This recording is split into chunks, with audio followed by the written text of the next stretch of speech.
Hey guys, this is Helwig here at AMA Fight Club in Whippany. We got Derek. We're taking a look at the rear choke.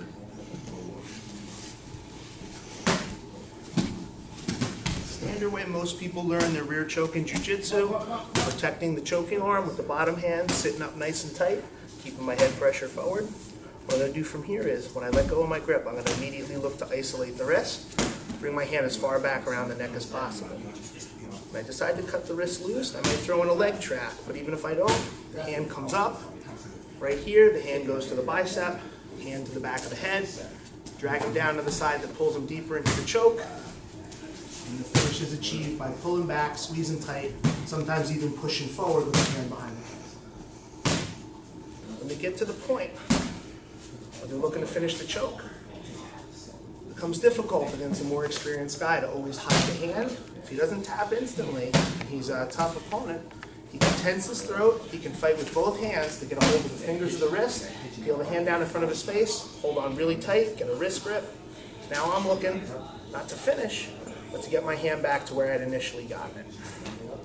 One of the things I found that makes a big difference is when I start off, rather than protecting the choke hand in this manner, I can take a palm-to-palm grip, pull him both up and back into me. And from this angle, when I go for my finish, I'm actually going to go out of order. I'm going to do it in reverse. I'm going to, again, isolate the wrist as he reaches up. Get my hand as deep behind his scapula as I can. With only one hand, if he reaches back, it's going to be exceptionally hard for him to get a hold of my hand. Even if I lose this and he has both hands, if he gets a hold of my wrist, he starts to pull. Very hard for him to find. When I'm ready for my finish, this is the detail that's pretty different. I'm not going to put palm or even the blade of my hand on the back of his head.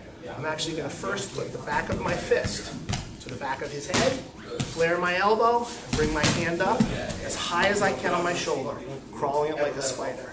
In this position, I can still drag him down to the side that's deeper into the choke, but the finish is actually going to be different also. Rather than pulling back and crushing his trachea or pushing on his head, I'm going to bring both my elbows together towards each other as I shrug my shoulder blades back. He can tell you that it's a big difference. It'll actually take me a second or two longer to get the submission with my method, but it's also going to be a lot cleaner, covering the blood on both sides of the carotid. After I was first shown this a long time ago by an old training partner, kind of sat on the back burner, wasn't able to really implement it, kept doing it the standard way. Sometimes I'd get it, sometimes I wouldn't. The big detail that makes a huge difference on this is it's going to be almost impossible for Derek to get a hold of my hand. So rather than starting this way, I start palm to palm, pulling up and in as I sit up. As Derek reaches up or fights my grip or reaches for my leg, whatever he decides to do, I'm not going to let go until I'm ready to commit. On my first step, hands separate, I go right for the wrist, no thumb on the grip, and this hand goes right for the back of the shoulder as deep as I can. Whether I use a leg trap or not, I'm going to cut the wrist free and make sure that I put the back of the fist right on the back of his head. He never sees it. Now all I have to do is leave a tiny bit of space to flare my elbow so my hand crawls up like a spider. Even with no choking pressure, as Derek reaches back, there's simply nothing behind his head for him to grab. No fingers, no open hand. If you've ever done the rock climbing exercise, you know that all the little mobs that have the hooks that you can reach in and grab a hold of something solid, it's easy to climb. That knob that's just one round smooth surface that you have to pinch grip, that's the one that's very difficult, frustrating. As long as I keep the back of my fist and my fingers closed on the back of his head, I'm going to have a very hard time stopping. I can finish from here, or I can drag him down deeper into the choke, and again achieve the finish by pinching my elbows towards each other as the hand climbs up and my shoulder blades pinch back like a row in the weight room. This is also really important in any MMA applications. We've all seen tons of fights where a guy completely isolates the neck but simply can't get his hand hidden behind the head to finish the choke. The opponent gets a hold of the fingers, the glove material, and what turns from a great opportunity to finish the fight quickly turns into a missed opportunity. Same thing starting from here. Standard method, covering the hand, go for my choke, whether I leg trap or not. Cut the wrist. When my hand comes up here and my palm goes behind the head, Even with my best intentions, hiding as deep as I can, as long as Derek can endure the first 2 seconds, he gets a hold of the wrist, the glove, pulls my arm down, gets a tight wrist grip, I'm going to have a very hard time finishing from here. What I can do differently by reversing the order of the finish is, I can start off palm to palm, I can isolate the wrist, make sure I have a super deep grip. Now when I cut the hand free here, I don't need to move my right arm around his neck. Cut the wrist, immediately retract my arm, put the fist behind his head, flare my elbow, get my hand inside. Now, even with no pressure, when Derek goes to reach to get the glove or the fingers, there's nothing for him to grab onto because the back of my fist was already in place on the back of my head, hidden. I've achieved the same desirable arm position.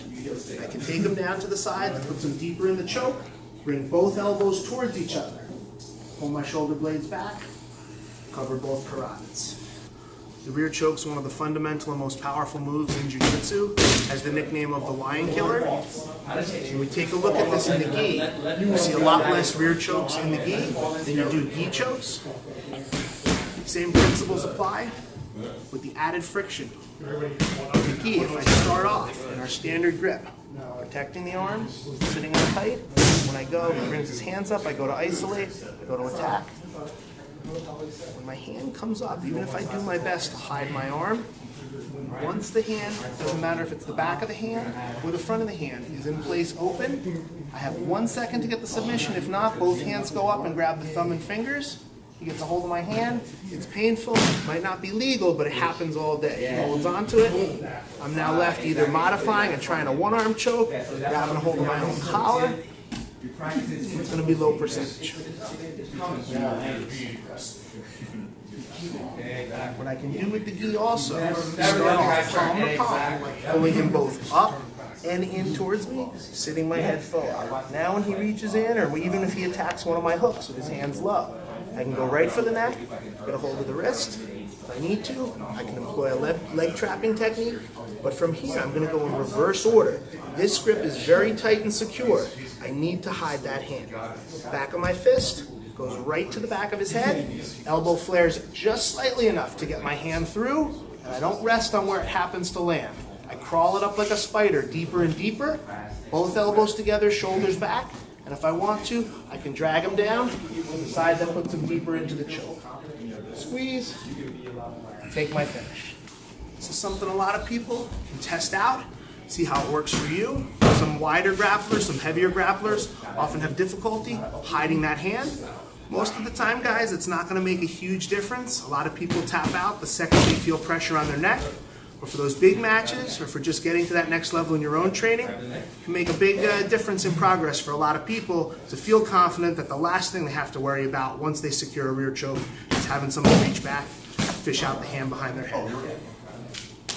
Alright guys, so this is definitely not something that's meant to totally replace or change anybody's game. We didn't all get where we were if rear chokes were not super effective. This is an option where if it's not a high percentage finish for you, you just want to try a different option, see if it might work a little bit better for your body type, or even against certain style opponents in certain positions.